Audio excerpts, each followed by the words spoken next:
Et c'est pourquoi je voudrais proposer, Monsieur le Président, que nous établissions un barème de sanctions pour les chefs d'État qui ne répondent pas présents à l'appel, faisant en sorte que, par un ensemble de points de bonne conduite, ceux qui viennent régulièrement, comme nous par exemple, puissent être soutenus dans certains de leurs efforts. Exemple, les projets que nous soumettons à la BAD, la Banque africaine de développement, doivent être affectés d'un coefficient d'africanité. Les moins africains seraient pénalisés. Et comme cela, tout le monde viendra aux réunions ici. Le président du CNR et du FASO aborde maintenant le problème de la dette des pays africains. Nous estimons que la dette s'analyse d'abord de par ses origines. Les origines de la dette remontent aux origines du colonialisme. Ceux qui nous ont prêté de l'argent, ce sont ceux-là qui nous ont colonisés.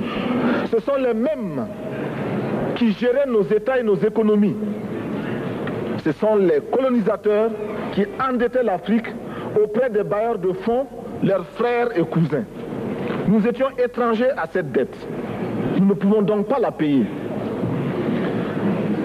La dette, c'est encore le néocolonialisme où les colonisateurs se sont transformés en assistants techniques. En fait, nous devrions dire qu'ils se sont transformés en assassins techniques. Et ce sont eux qui nous ont proposé des sources de financement, des bailleurs de fonds internes que l'on emploie chaque jour, comme s'il y avait des hommes dont le bâillement suffisait à créer le développement chez les autres. Ces bailleurs de fonds nous ont été conseillés, recommandés. On nous a présenté des montages financiers alléchants, des dossiers. Nous nous sommes endettés pour 50 ans, 60 ans, même plus. C'est-à-dire que l'on nous a amenés à compromettre nos peuples pendant 50 ans et plus. Mais la dette, c'est sa forme actuelle. Contrôlée, dominée par l'impérialisme. Une reconquête savamment organisée pour que l'Afrique, sa croissance, son développement obéissent à des paliers, à des normes qui nous sont totalement étrangères, faisant en sorte que chacun de nous devienne l'esclave financier, c'est-à-dire l'esclave tout court, de ceux qui ont eu l'opportunité, la ruse, la fourberie de placer les fonds chez nous avec l'obligation de rembourser. On nous dit de rembourser la dette. Ce n'est pas une question morale. Ce n'est point une question de ce prétendu honneur que de rembourser ou de ne pas rembourser. Monsieur le Président, nous avons écouté et applaudi le Premier ministre de Norvège lorsqu'elle est intervenue ici même. Elle a dit, elle qui est européenne, que toute la dette ne peut pas être remboursée. La dette ne peut pas être remboursée. La dette ne peut pas être remboursée parce que, d'abord, si nous ne payons pas, nos bailleurs de fonds ne mourront pas. Soyons-en sûrs. Par contre, si nous payons, c'est nous qui allons mourir. Soyons-en sûrs également. Ceux qui nous ont amenés, ceux qui nous ont conduits à l'endettement, ont joué comme dans un casino. Tant qu'ils gagnaient, il n'y avait point de débat. Maintenant qu'ils ont perdu au jeu, ils nous exigent le remboursement. Et l'on parle de crise. Non, Monsieur le Président, ils ont joué, ils ont perdu, c'est la règle du jeu. La vie continue.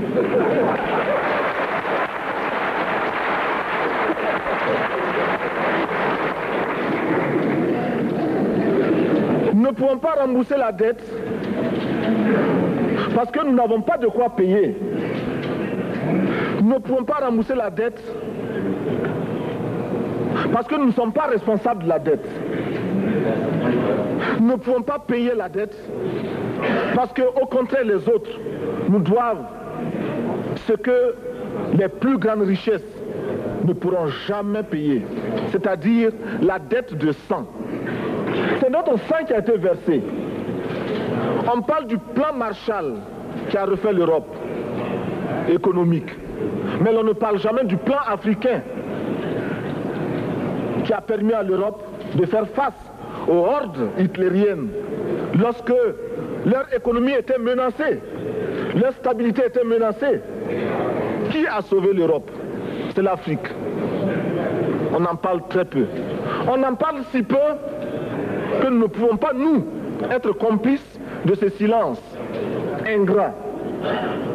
Si les autres ne peuvent pas chanter nos louanges, nous avons au moins le devoir de dire que nos pères furent courageux et que nos anciens combattants ont sauvé l'Europe et finalement ont permis au monde de se débarrasser du nazisme.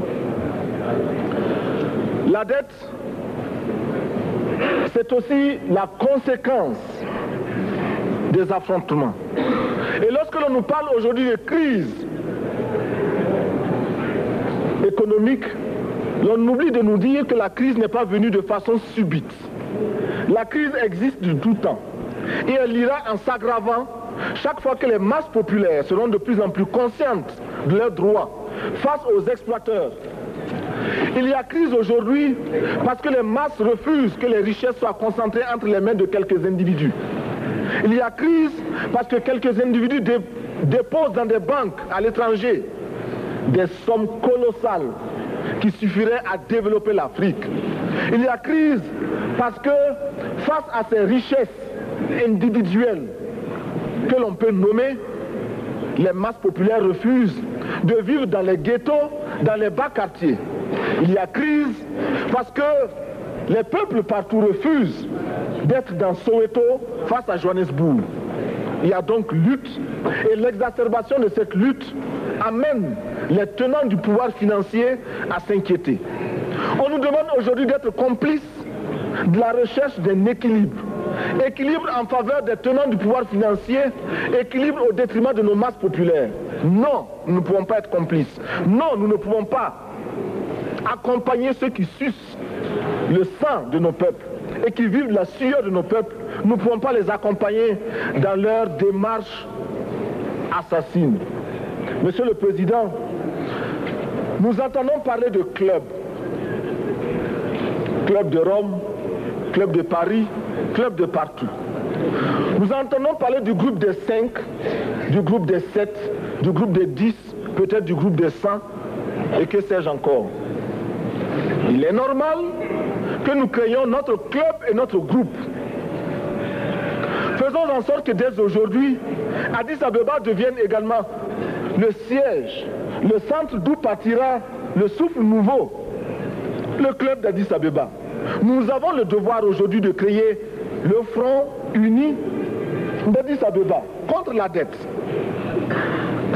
Ce n'est que de cette façon que nous pourrons dire aux autres, en refusant de payer la dette, nous ne venons pas dans une démarche belliqueuse. Au contraire, c'est dans une démarche fraternelle pour dire ce qui est. Du reste, les masses populaires en Europe ne sont pas opposées aux masses populaires en Afrique. Mais ceux qui veulent exploiter l'Afrique, ce sont les mêmes qui exploitent l'Europe. Nous avons un ennemi commun. Donc, notre club, parti d'Addis Abeba, devra également dire aux uns et aux autres que la dette ne saurait être payée. Et quand nous disons que la dette ne saurait être payée, ce n'est point que nous sommes contre la morale, la dignité, le respect de la parole. Parce que nous estimons que nous n'avons pas la même morale que les autres. Entre le riche et le pauvre, il n'y a pas la même morale. La Bible, le Coran, ne peut pas servir de la même manière celui qui exploite le peuple et celui qui est exploité. Il faudrait alors qu'il y ait 2 éditions de la Bible et 2 éditions du Coran.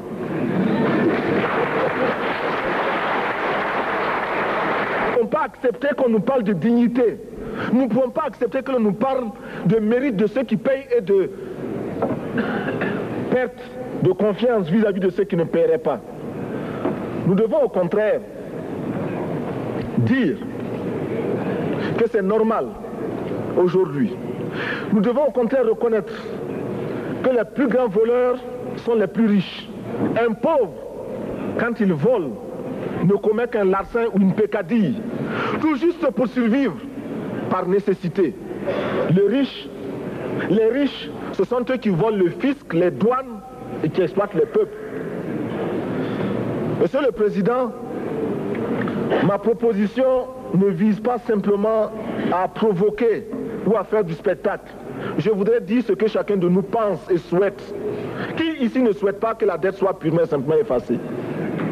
Celui qui ne le souhaite pas, il peut sortir, prendre son avion et aller tout de suite à la Banque mondiale payer. Tous nous souhaitons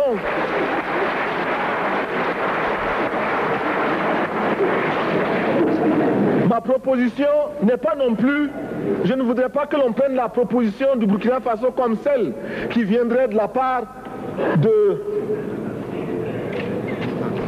jeunes sans maturité, sans expérience. Je ne voudrais pas non plus que l'on pense qu'il n'y a que les révolutionnaires à parler de cette façon. Je voudrais que l'on admette que c'est simplement l'objectivité et l'obligation. Et je peux citer, dans les exemples de ceux qui ont dit de ne pas payer la dette, des révolutionnaires comme des non-révolutionnaires, des jeunes comme des vieux.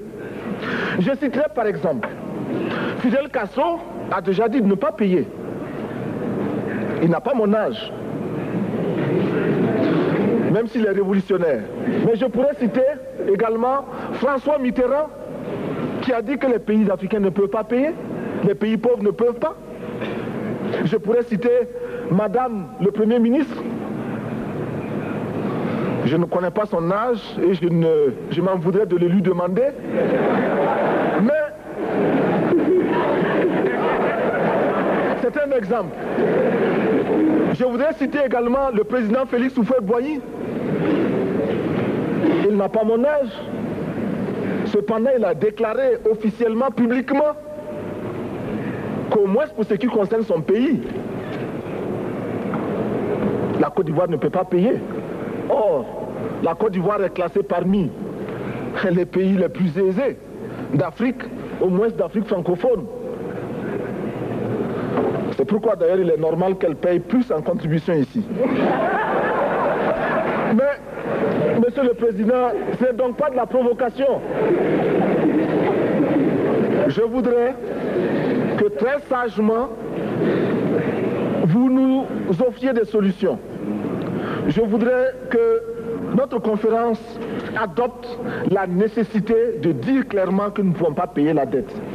Non pas dans un esprit belliqueux, belliciste. Ceci pour éviter que nous n'allions individuellement nous faire assassiner. Si le Burkina Faso tout seul refuse de payer la dette, je ne serai pas là à la prochaine conférence. Par contre, avec le soutien de tous, dont j'ai besoin,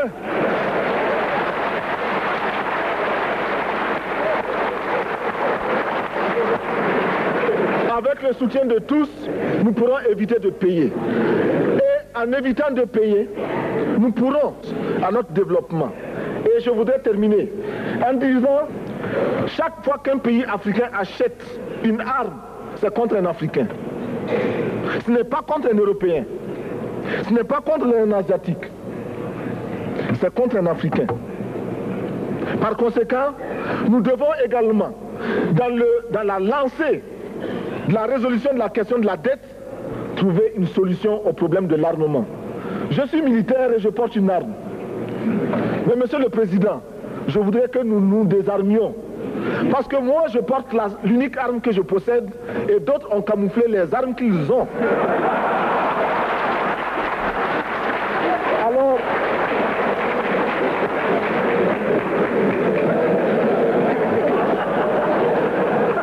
Alors, chers frères, avec le soutien de tous, nous pourrons faire la paix chez nous. Nous pourrons également utiliser ces immenses potentialités pour développer l'Afrique, parce que notre sous-sol sont riches. Nous avons suffisamment de bras et nous avons un marché immense très vaste, du nord au sud, de l'est à l'ouest. Nous avons suffisamment de capacités intellectuelles pour créer, ou tout au moins prendre la technologie et la science partout où nous pourrons les trouver. Monsieur le Président, faisons en sorte que nous mettions au point ce front uni d'Addis Abeba contre la dette. Faisons en sorte que ce soit à partir d'Addis Abeba que nous décidions de limiter la course aux armements entre pays faibles et pauvres. Les gourdins et les coutelas que nous achetons sont inutiles. Faisons en sorte également que le marché africain soit le marché des Africains. Produire en Afrique, transformer en Afrique et consommer en Afrique. Produisons ce dont nous avons besoin et consommons ce que nous produisons au lieu d'importer. Le Burkina Faso est venu vous exposer ici la cotonnade produite au Burkina Faso, tissée au Burkina Faso, cousue au Burkina Faso pour habiller les Burkinabés. Ma délégation et moi-même, nous sommes habillés par nos tisserands, nos paysans. Il n'y a pas un seul fil qui vienne de l'Europe ou de l'Amérique. Je ne fais pas un défilé de mode, mais je voudrais simplement dire que nous devons accepter de vivre africain. C'est la seule façon de vivre libre et de vivre digne. Je vous remercie, Monsieur le Président. La patrie ou la mort, nous vaincrons.